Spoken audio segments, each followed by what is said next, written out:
Hello and welcome to the journey. I'm Reverend Bobby, and today I have with me my friend and Spellman sister, Tawanna Cook Purnell. How are you this morning, Tawanna? I'm doing well, Reverend Bobby. Thank you for asking. Well, while Tawanna is doing well, and I'm doing well, and we want you guys to do well. So remember to log on to the channel Gospel of Robert, capital Gospel, capital Robert. You have to put the at sign in the front, log on to the channel, and subscribe. And also, you can view previously posted segments of the journey by clicking on the live category and just choosing what you might want to see. So, Tawan, tell the people a little bit about you and what drives you and makes you go, go, go, beside being Spellman Woman, because y'all always doing stuff. Yes, we do. And Yes. and catch me up a bit. Okay, I am Tawanna Cook Purnell, born and raised in Pittsburgh, Pennsylvania. Attended all public schools here before I went to Bowdoin College in the first class of women in 1971. I was in the first class where they admitted women who were eventually going to graduate. Now, you can imagine how complicated that was being a girl, a black girl in Maine with a bunch of boys. Junior year, I transferred. Actually, I was just called an exchange student when I came to Spelman as a junior. Loved it, felt like I was at home. I could exhale. I could just be with all my sisters. And it just felt so incredibly natural and gratifying that I transferred to Spelman and MA Spelman graduate class of 75. So I celebrated my 50th reunion last May. Um, yes, Golden Girl. And went to Howard University for graduate school, spent a couple years in the philosophy department. I did not get a degree there, but I did have an amazing intellectual time there. Met the man I would marry, eventually did that, had 3 children, and I lived in DC for about 40 years before coming back because this is the journey of a person who's now 72. So it's a long Yes. one. But for 40 years, I worked in Washington, D.C., mostly in the independent school world as a teacher, administrator, board member, etc. And then I moved back to Pittsburgh about 15 years ago. My mom passed away. I wanted to go home, and I put that in quotation marks. I wanted to go home. And my Spelman roommate, Gail Cruz, said, "Now, Tawanna, you know your mother's not going to be there because my mom had passed away." Right. And I understood that, but I said, I still want to go home. So I've been here for about 15 years and worked and sort of semi retired. And then I'd get called about work, another job. So, so here I am now. Really, I'm retired and will begin service and have actually begun service on our school board this past week. Now, how fulfilling is that from where you started, because education has to be important to you to be, tracking it like that. Yeah. So Education. from yeah, Yeah. so from when you first came out here to now, how does that make you feel? You know, Rev Bobby, it makes me feel really a sense of contentment and a full circle journey. When I was really little, like 7 years old, I used to play school. And I don't know if you all played that where you answer a question, you got to move up the step. Did you ever play Yeah, that? while we were sitting on the porch. Yeah, you got to play Yes, school. So I yes. love playing school. And there was something about it. But if you also recall in the 70s, girls and young women, teaching was, and I don't know if you remember this quote, teaching is for those who can't. Like if you couldn't do anything else, you could always be a teacher. So in a way, it was meant to insult our intellect by saying, oh, you're just going to be a teacher, because you can be an engineer, you can be all these things that men used to do. We had burned our bras, so we were ready to take on the world. So teaching wasn't in my, I don't know, it wasn't in my space, if you will, but it was always in my heart. So teaching and learning, I never got tired of learning. There was something about me. If I go in a room, somebody will say, are you a teacher? And I was like, how do you know? They can always tell I'm a teacher. There Right. must be something about how we look. Well, you always lead with that teacher finger, and it's a telltale sign. Yes, that's it. My mommy had one. But also, Reverend Bobby, don't you think that the children of teachers value education also? Well, I had to learn to read and comprehend and all those things. And it became my solace. When I wanted to pull back, I go read and stuff and things. But yeah, you do, because you live in that environment, and it's not above or below anything. It's just a different, enriched thing. And since you asked me that real quick, because this is supposed to be about you, but my baby girl, 12 years after high school graduation, graduated from college. And I was talking to her, I said, gee, okay, what was the deal? She said, I didn't value education. But when she did and went to a school out there in California, where it's 530 kids in the class and all those got Hispanic names, and you can take a nap before they get to Yarborough. But that's what she did. And it just, I think education and stuff enriches your life experience. Absolutely. Absolutely.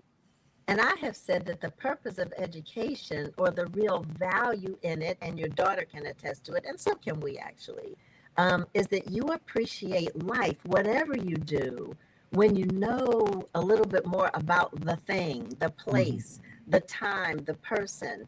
You appreciate it, and then you appreciate your own life and that other person, that experience so much more, because you have some sort of a deeper knowledge of it. And then you also eventually value it. So I'm glad your daughter found it. It's never too late. You should never stop learning. And so coming now onto the board, I noticed, Robert, that I started in the classroom and did that for a decade and plus some years. And I taught 5th grade, 6th, all the way up to actually 11th grade, and a little bit of college too at UDC. But eventually, and though this is not the career trajectory for everyone, I became an administrator. And I was a middle school administrator, so moving into that. So then you begin to, even though I love the classroom, there's something about becoming an administrator that gives you a greater umbrella of influence, if you will. It's the classroom, but Well, and I want you to continue, but when you shift over, you kind of get both sides, a greater perspective of the, not only the implementation of the learning process, but the stuff that goes on behind the scenes too. That's I'm gonna say this tongue in cheek to support the process. Right. That's absolutely right. And so, but not everyone who's a teacher, because they've been there for 10, 12, 15, 20 years, should be an administrator. It's a very different skill set, because it's a lonely place when you become a principal or a division director. But you have to sacrifice your love for the immediate intimacy with children. You have to sacrifice that for the greater good, because you now have as you were saying, you know what it's like to be in the classroom. Good teachers do make good administrators. And so then coming back to your original question, serving, and I have served on boards of schools, now serving on the Pittsburgh Public School Board of Directors. Again, you leave the intimacy and you move into the world of policy and decisions for a greater number of students. So that's the part that feels really good. Now, I did not choose to become, I mean, this was never on my list of things. It was never an aspiration, if you will. But actually, one of my Spelman sisters sent me a text a year ago and said, "Have you ever considered running for school board?" And I was like, "No." Why would I? Why would I? Right. Yeah, Why why would I punish consider myself that? and let people fuss at me all day about goofy things that aren't working in their favor? And she said, "But I can't think of anybody better qualified, et cetera, credentialed." So I thought about it. Took me 3 months to even decide I would do it. But I talked to my children. They all said, "Mom, you would be so great at that." I have 3 children, adult children, 2 grandkids. Didn't mention that. My brother said, "You have the right." I have 2 brothers. They both said, "You have the right temperament." And then Yeah. former colleagues said, "You would be so good at that." And so when I listened to them, they actually motivated me and inspired me to keep going. So every step of the way, I would wait for something to fall back, and it did, and it kept on working in my favor. At that point, I said, "This is what God wants me to do." Yeah. Yeah. I was going to share with you. We're not always planned. When we get our call. Um, Even my plan was different. Huh? What's your plan? What was your plan? What was my plan? I was working at IBM, and then I went to work at this other place, and I caught on how to do it, right? Mm-hmm. And I was doing it well, but it was them Texas white boy billionaires who didn't want to see that happen. And I don't tell this story. You about the third person because it's not a bad thing or a sad thing. It was just, um, I don't have nothing for them until this day. Yeah. But that was my plan, business and stuff like that. Corporate, yeah, you were gonna be in I the was corporate good at. world. I came through IBM. IBM was the greatest training ground as Oh far as yeah. business, that kind of stuff. But that was it. But this kind of stuff has always been in my background. I was always to help somebody out, figure it out, sort through some stuff, and everybody from the people I grew up with, my Boy Scout friends, my boys in military school, the girls and the boys both, because it was a girls' school there. You guys, Morehouse Spelman, my people, my IBM people later, the church people later, they say, well, Reverend Bobby fits you. So, here we are, right? Here we are. I love it. I love it. But anyway, because when I found out you were doing it, I was like, she's perfect with the little bit I know about you and the people I know about you, and say, yeah, man, she would be great to do this. I sure hope she do this. How did all that support help you? Because I know it was a different thing for you. Because it was a different thing for you. You expressed that to me early. But how did all that support help you walk through the different thing for you? The support is the only thing that made me do it. It was other people. It didn't come. How do I say that? Take It a did. minute. Take a Okay. minute. It Word did it come around. from. It came from inside me. The knowledge that I can do something. But the more people seem to believe in me, and finally, with the voters saying, "Okay, you're the one," I was like, "I got you." Then I said, "Okay, you deserve it." And the other thing is, I've never met a child who didn't deserve all of that from me. Mhm. So every child, if I see a child riding on a skateboard up in the middle of, wherever, I'm like, that child deserves for whatever I can offer with my experience and knowledge base. So I thought, and with our former First Lady Michelle Obama, at one point she gave a speech. She said, "Just do something." Mhm. Um, and I thought, what can I do? So yes, I'm involved with. Oh no, you didn't say what can I do and ask like God. Oh, what can I do? He'll let you know, child. Exactly, and it kept pointing to that, and I thought, you know what? And I looked at our board, and this is nothing disparaging about who they No. are, but our board, for the most part, and a lot of boards, are not people who know what a classroom is like. Right. They don't know the classroom. They don't know what it's like to be a principal. They know that they have been a parent and they're angry or upset about something that happened, so they're going to go in and fix it, they have political aspirations. They want to go to city That council. part. Yeah, That I part. never even heard of that before. And I That said, part. no, I have no aspirations for city hall. No, I just want to volunteer because it's a volunteer position. I want to volunteer using my knowledge base. And I have had for lack of a better word, a successful career as an educator. And again, looking at the composition of the board, I thought I can certainly add to that 9-member group and hopefully give some insight into what goes on in the actual life of schools and teachers and board members and principals, and being a parent of 3 who have gone through and all have master's degrees. I mean, I kind of get it. It's just sort of in my bones. Well, and you also got this little extra thing, because you are tremendously passionate about this. Yeah. Is the passion that you have for this innately Tawanna from playing school on the steps?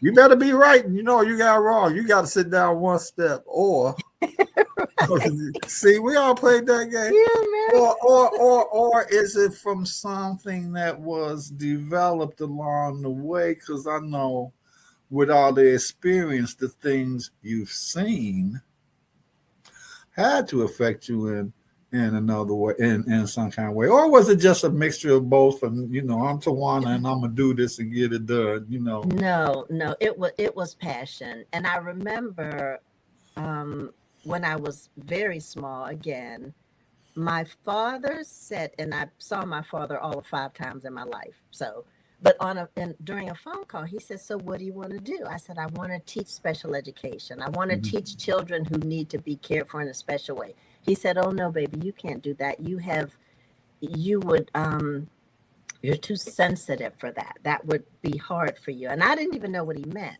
But I ended up going into teaching, and it just follows me. It's just something in me about caring for children. And because I have moved from the independent school world, or what sometimes we call private schools, into the public school world, I am that little girl who grew up in the single parent household in a poor neighborhood, all black school where nobody had anything, and hot dog day was the best thing that ever happened. Um, and yes, I did get what we called the key to the school for being the 5th grader with the highest something grades or whatever. I But know you smart girl. I did get that. I just saw a picture of it a couple of days ago. I said, "Oh, God, I got that thing." And I don't know, school was just the place, and the library was the place because it opens up worlds to you that in my childhood didn't exist. Well, like I told you, I was making fun of it that I had to read, but on those days, whole neighborhood would be looking for me. I'd be upstairs asleep, reading my boy's life, reading about the Mardi Gras in Brazil, and Yes. open up the imagination and looking at the big floats and how Yeah. they operated them and those kinds of things. Yes. Um, I mean, that was a part of my life, Yeah. and it was an important part of my life. And how important do you think it is for kids, for children, to just have something of their own where they could go be with themselves for a minute? That is one of the most important things, Reverend Bobby. I'm so glad you said it. I remember teaching a book to 7th grade boys. At the time, I was working in an all boys school, St. Mhm. Albans School in DC. And one of my little boys said, God, these kids, they're so bored. What are they doing in the summertime? So the book was To Kill a Mockingbird, and the little kids, Scout and Jim, and they were out playing, just hanging out, waiting for the Calpurnia to call them in for some lemonade. They're like, God, what Right. are they doing? And I was thinking, you guys have no idea what it's like to use your imagination and just go outside and create something. And how much joy did we have, because the game we played at school wasn't in a book somewhere. We kind of culturally passed that along. We just Right. did it, but we figured out what to do with our time. And so growing that imagination and finding something that you love enough to want to know more about it is fascinating. And it can be art or certainly the arts, music, whatever, but using your imagination to build a world out of looking at clouds and they become figures, and you know drawing pictures in the sand. So I also think that you, as I was, were probably a bit of a dreamer. Oh yeah, we would. You said, look at the clouds. Child, listen, we be laying in the grass. Yeah. Clouds be going overhead. The boys, the girls, we Yeah. all just be laying in the grass, looking at the clouds and seeing which one looks like the knight on the horse, and oh, I know. and beyond. But I want to bring up something that you said.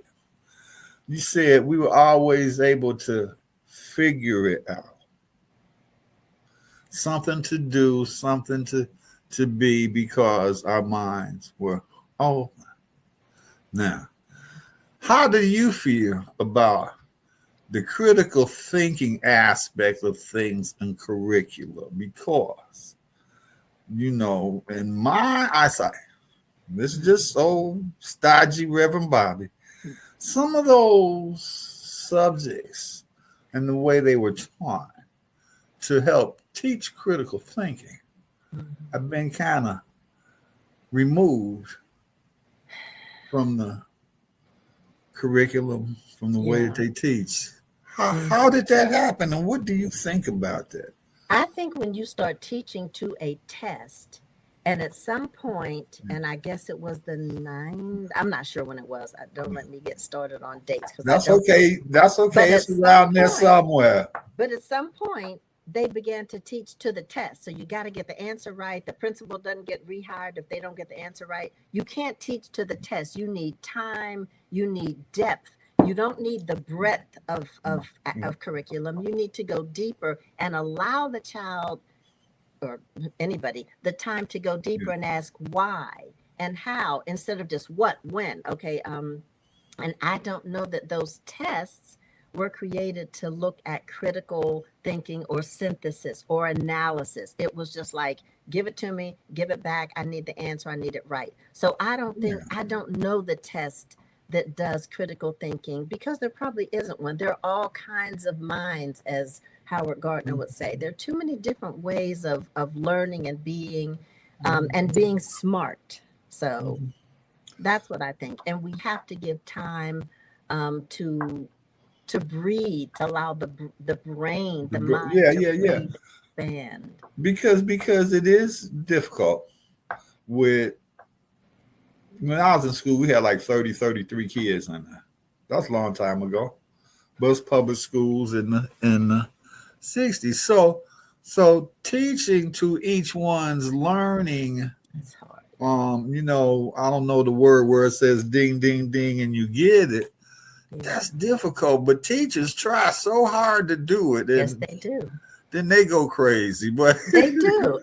It's individualized instruction, or you can do yeah, it in small. There are ways to differentiate the instruction so that you at least meet the needs of the variety of yeah, academic skills. You just have to do it, and yeah, that was something I really favored. yeah. But that's a developed skill, isn't it? Oh, and it's For the most incredibly part, hard. And you need more than one teacher in the classroom. You can't, I mean, yeah, he or she can't do 25 kids and give them each one what they need. It's yeah. incredibly challenging. Yeah. So how in Pittsburgh, how are the resources and resource acquirement and stuff in the schools? I know it's tough because every big city stuff is tough, But it's not, and I know we're running on time.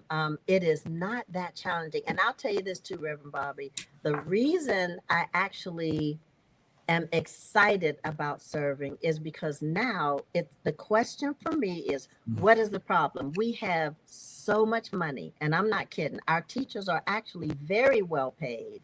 Our classes are small. I want to know what is the excuse that our reading and math proficiency levels are so incredibly low. What's up? So that's going to be what I do for the next 4 years, try to figure out, hey, we have all the things we that's good. need, which is more than we had when I was little. We had, we didn't have all this. We have our budget is incredibly low. That's quite interesting. And Yeah. and um and I could say this now. For a person like you that's got maybe not an unlimited amount of money available, but enough funds to Mhm. take a look at some of these things, Yep. to put your finger on it and say, aha, because it's all intricately woven into Mhm. the systematic stuff. But that's a good position to be in, and Yeah. I think that the people of Pittsburgh, and especially in your district, and others too, because they're going to pick up things that you Yeah. do, and a Spelman woman, because y'all always be busy. One of my friends phoned, hi, I may be busy. I'll be like, you always busy. But that's just how y'all are. But no. But seriously, that would be a good. That's a good position to be in. Yeah. So Yeah. when I run up on time, I just try to keep them, in.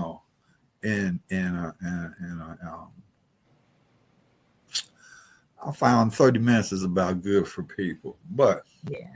before we go, if there was one thing you would say to people about education and the support and how important it is, what would that be? Never stop learning. Maintain your optimism. Maintain your faith, and always find gratitude in that new experience. And don't be afraid. Don't be afraid. See, that's what I think took you to all of this stuff. You like, I ain't afraid. See, No, I may not know what I'm doing, but I ain't afraid. I'm not scared. I'm not scared of I you, ain't Bernie. scared. Bernie Mac, Look, I'm scared of you. I know. Well, thank you so much. And people make sure to log on Gospel of Robert, capital GOSPELOF, capital ROBERT. Put the at sign in the front.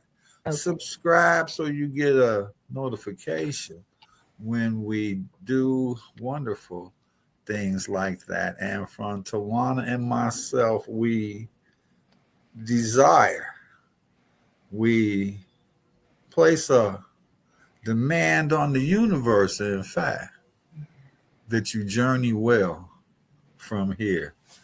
Y'all take care. Thank you. Thank you, Bobby.